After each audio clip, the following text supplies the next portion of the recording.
James B. Oh yeah. How are you, brother? Good. How you doing, Daddy-O? Good. Awesome to see you. I'm You finally gonna too. see you. I missed you last time, but you're coming back quickly. This is fantastic. Yeah.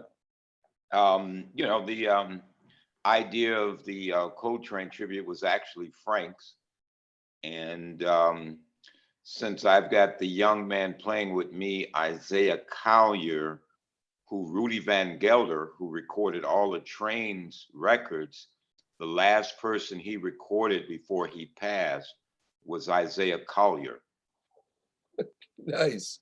Yeah, and New York Times has said in last February that Isaiah is the next coming of Train. Beautiful. Now, Oh yeah, speaking of Train, this is crazy. I met you 20 years ago at Train Studio in Toronto. unbelievable, right? And now you're coming to play Train. I love it. Exactly, I and love that's it. something. Yeah. Do you have a special affinity for Toronto? I mean, I'm happy to say I've lost count how many times you've come. You come almost every year. Oh yeah. I mean, to me, it's like definitely a sister city to Chicago. So the landscape, the architecture, the shoreline, it always gives me a very comforting and warm feeling. And then, it's like another family now. I love the folks, you Right. know. Well, Yeah. what I'm Yeah. excited about for you, my friend, is this venue might be the coolest venue you've played in yet. Oh, great. It is a big, beautiful, old theater. Like it was vaudeville and old movies in the Oh, 40s and wow. 50s. And then Wow. about 20 years ago, it was the home of Zero Gravity Circus, which was an avant-garde burlesque performance art, everything you could imagine. So the vibe in this room is going to be welcoming for a guy like you. Oh man, that sounds like my kind of vibe, man. Really spiritual. The woman who runs it, Wow. Maria, is a culture hero. I don't know how Wow. Frank found her, but this is the perfect place for you. Wow. Incredible. Yeah. So Incredible. tell me about your love of Coltrane. So, I can say proudly, I'm probably one of the last people living that saw him live, right? So there was a club on the south side of Chicago called McKee's, and it was owned by a guy named McKee Fitzhugh. And so this is where Horace Silver, Train, Dexter Gordon, Monk, they all played at this place on the south side of Chicago, a black club. Mhm. And so I was, I think, 15, and a friend named Paul took me to see the Coltrane Quartet and to see Elvin and Train and the chemistry between them, and then the rest of the band. McCoy, who was younger, so I could relate to him. McCoy was about 21, 22, and I was 15. He was the youngest in the band, so I had that eye chemistry with McCoy, and then Jimmy Garrison on bass.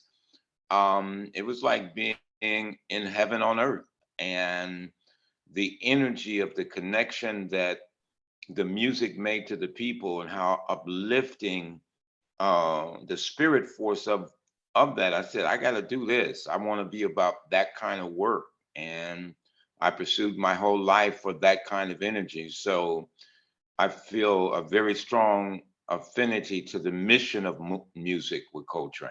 Yeah, I love that you said that because the first time I ever saw you, I didn't know who you were. I walked in with about 20 people on a jazz safari. All of them had just seen some ripping bebop and before that some swing and all this different Right, styles. But when they left Train, there was a difference in their spirit. They walked up a little straighter. Everybody was in a daze. They were like, "What was that? What right. what was that?" And they were moved. They were actually moved. So many smiles, a little almost dizzy, like maybe Right, almost cross-eyed, because they had never, they first come in and they see you on a drum and you've got a right. trio. It was probably Ritual Trio. It might have been Yeah. the Ethnic Heritage. You came back with different bands, right? It might Right, have right, been put right. together, but it was a trio. And you were playing this drum and you were kind of chanting and singing along with it. And at first, people were like, "Whoa, man, this is weird." And within about 2 or 3 minutes, they're in, and then they're more in, and then they're more in, and then they didn't want to leave the club. The show was over, and they didn't want to go anywhere. Wow. So I think I had a feeling Coltrane moved you like that because you Yeah. move an audience like that these days. Wow. Well, it's like I was this young, hot guy, in the 70s, and now I'm turning 70 and I'm the elder. So it moves quickly. So as it's moving, James, we got to get what we can get and give what we can give. Yes, give what we can give for sure. I get it. Yeah. You have right now a whole bunch of records out. I mean, I couldn't believe you've been really prolific these last few years. Speaking of give what you can give, you're putting out Oh, a lot of music. it's like a time for healing just felt right for all that we've been through from, this pandemic to everyone having to be in their homes, the fears. Um, One of the songs on the record is "We'll Get Through This." The title, "A Time for Healing." There's a bebopish swing tune, "The Coming of Spring."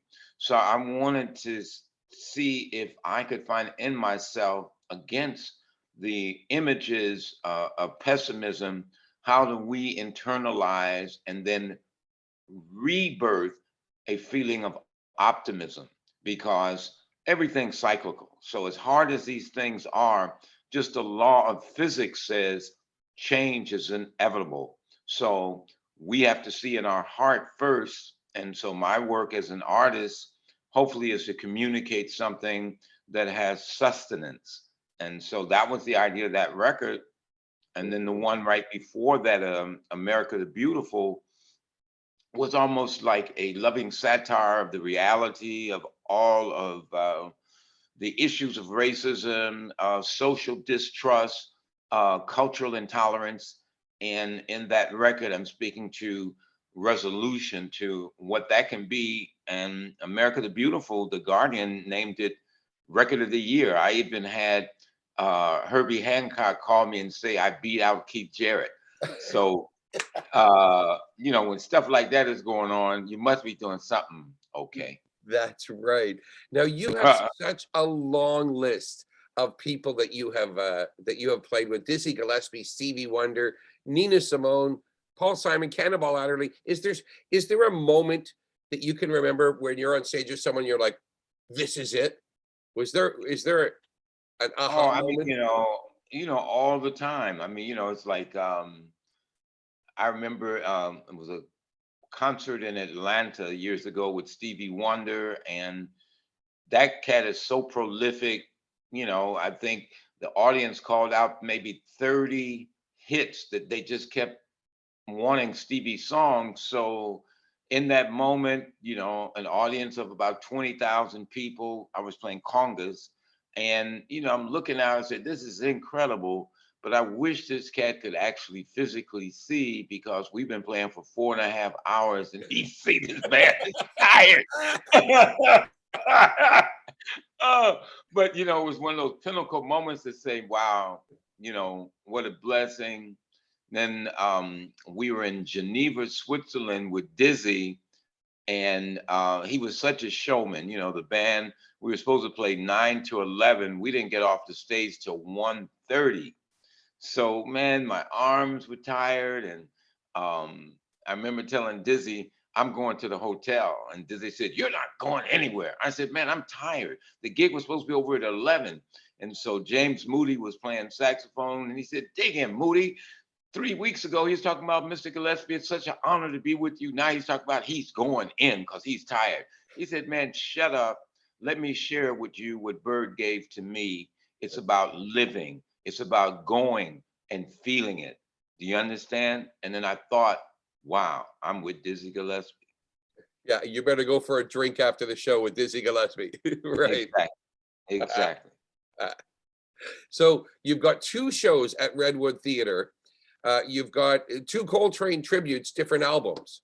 Yeah. Well, it's like we talked about it, with Frank Francis, and the idea was to do the anniversary of Coltrane. which is kind of like pretty much the last record where he's pretty much in intervals of bebop changes and straight ahead. And then we go to Impressions the second night. So the first night is like the quartet kind of straight ahead.